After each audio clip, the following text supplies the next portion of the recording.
Actually, birthday ko nga ngayon eh. Kaya eto, niluto ako ng adobo para sa mga anak ko. Kasi paborito nila ito eh.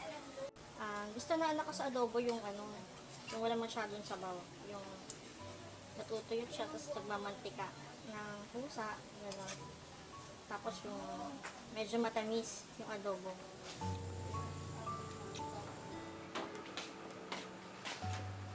Yan.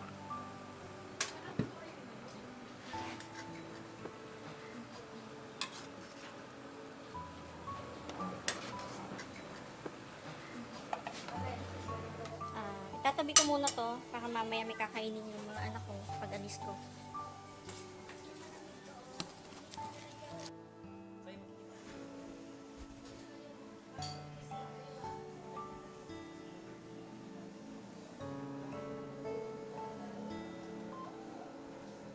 O ayan, may nag-text na.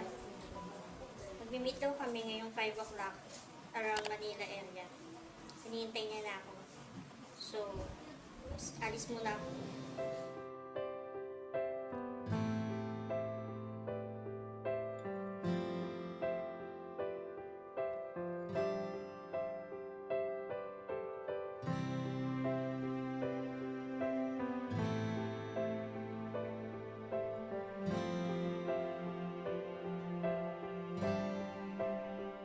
Ngayon, naalis na ako at i-meet ko na yung kausap ko.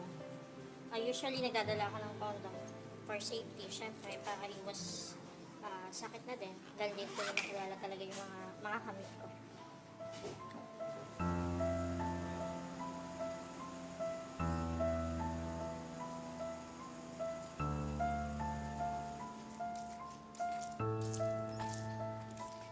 Yung imi-meet ko nga ngayon ay 22 years old. Ito nga, kinukulit na ako eh. Tagal ko daw kasi. Nagmamadali na yata.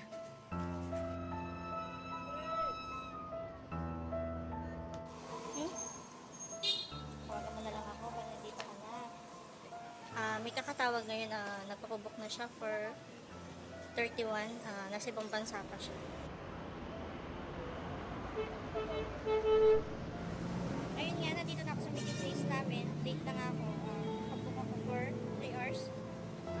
Alis na ako.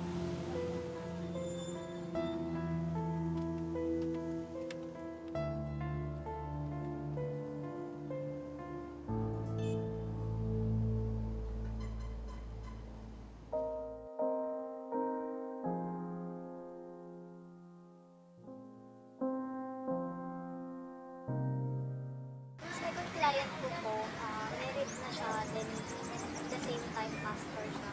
Pero wala siyang anak. Tapos, kaya lang siya naghahanap ng ka-PSP. Kasi wala siyang, parang nawala yung sexual desire niya dun sa wife niya, kaya naghanap siya ng iba. At kung gusto niya is babayaran niya talaga para hindi kinakaliwa niya yung asawa.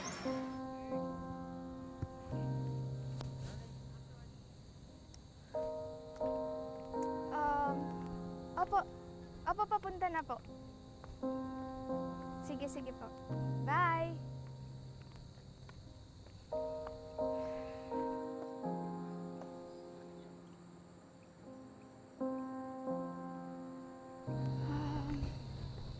Sir Joey?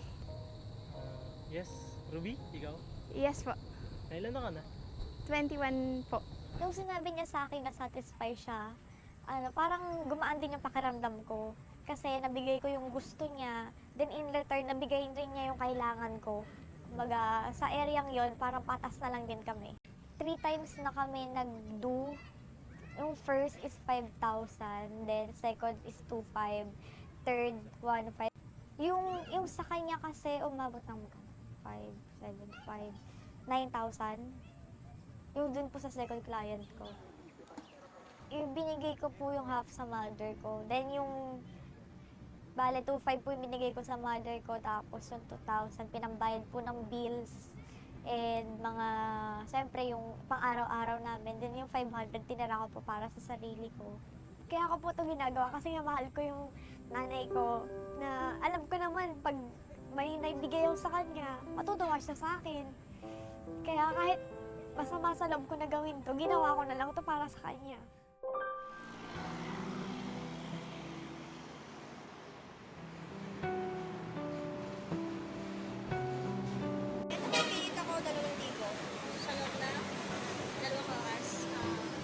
bata ka